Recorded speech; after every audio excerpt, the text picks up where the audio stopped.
week's show. I'd like to welcome my next guest on, Fabia Mendoza. Thank you for joining us to talk about your film, White House. It's going to be screened here in Rhode Island at the very first Rhode Island Black Film Festival this coming weekend. But you've been around the country with this film about the Rosa Parks house. We've had a few folks here in studio talking about it. Talk with us about the film, and let's talk about the reaction that it's gotten. You just got a big award at the Beverly Hills International Film Fest. Yes, I got it the other day. It was very unexpected, but I'm very happy about it.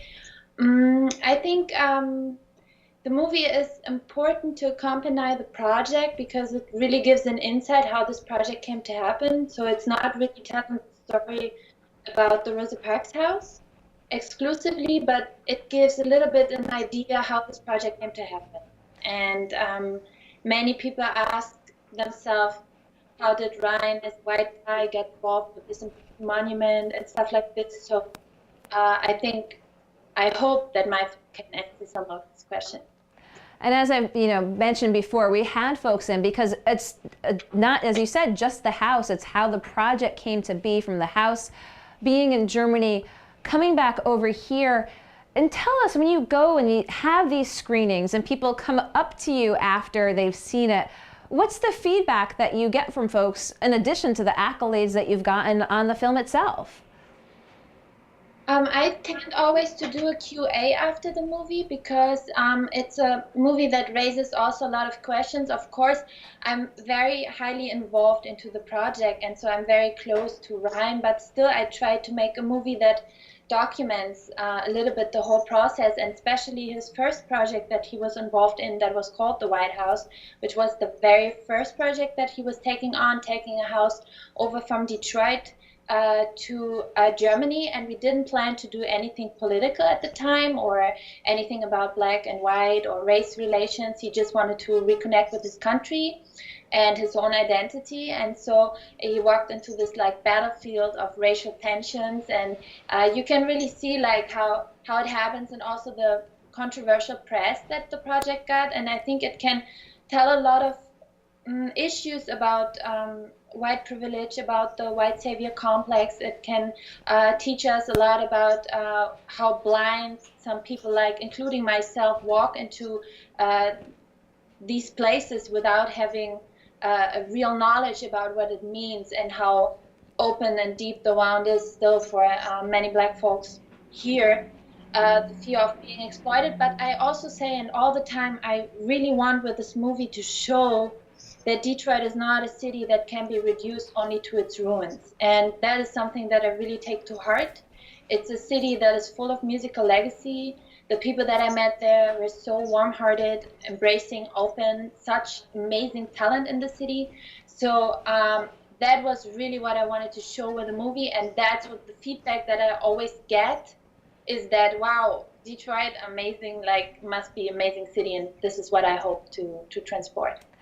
And so what do you feel? I mean, being out in the West Coast now, again, just having gotten the award, you're going to be coming to Rhode Island, where there was just the controversy here surrounding the house, the backing of it, and then the backing off of it by the top supporter here, Brown University. So it's going to be very interesting to be here as this just happened. They just had, obviously, the big celebration last week that still went on despite the lack of Brown's involvement.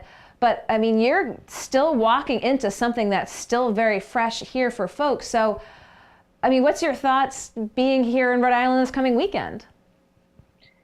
I'm curious to see. I hope many people will come and watch the movie. I hope I also like changed my whole plans. I wasn't supposed to be there again, but I said like, I think it's important that I'm there for QA after the movie. So I invite everyone who is like, what is going on there, or has questions or strong feelings. I encourage them all to come out, and I will be available for QA after the movie.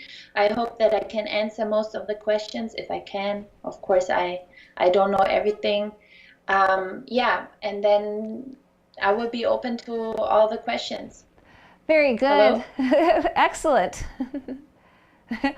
And after this movie, you're going, oops, Looks like that we might have just ended the call earlier with Fabia Mendoza. Appreciate her taking the time to Skype in to Go Local Live. Again, this pertained to the Rosa Parks house, which is currently, again, there was the display last weekend at the Waterfryer Art Center. So this film has been receiving awards around the country, just received a film award at the Beverly Hills International Film Festival. Fabia Mendoza will be here in Rhode Island this coming weekend. We'll have more information on the Rhode Island Black Film Festival, all the activities taking place, so check that out on golocalprov.com. Appreciate her taking the time to Skype in. We appreciate her taking the time to tune in to Go Local Live. 3 o'clock was The Taste with Rick Simone. It was all things new in the dining scene here. Be sure to check that out. And then 4 o'clock, very important segment on childhood, preventing childhood drownings. That was Carla Sherman came in to talk following the death of a 3-year-old little boy in Woonsocket this week. She is involved with the Jace the Healer Foundation for her son who passed away, telling folks about water safety, what they need to do for pool safety, also swimming opportunities for youth. And want to thank, of course, Bob Wickham, Go Local columnist, for coming in as he does every week, and you can read him each Sunday. So we'll see you tomorrow at 3 o'clock at the State House for Go Local Live, and then 4 o'clock back here in the studio. We appreciate your watching. We wish you all a good Wednesday evening. We look forward to seeing you tomorrow. I'm Go Local News editor Kate Nagel.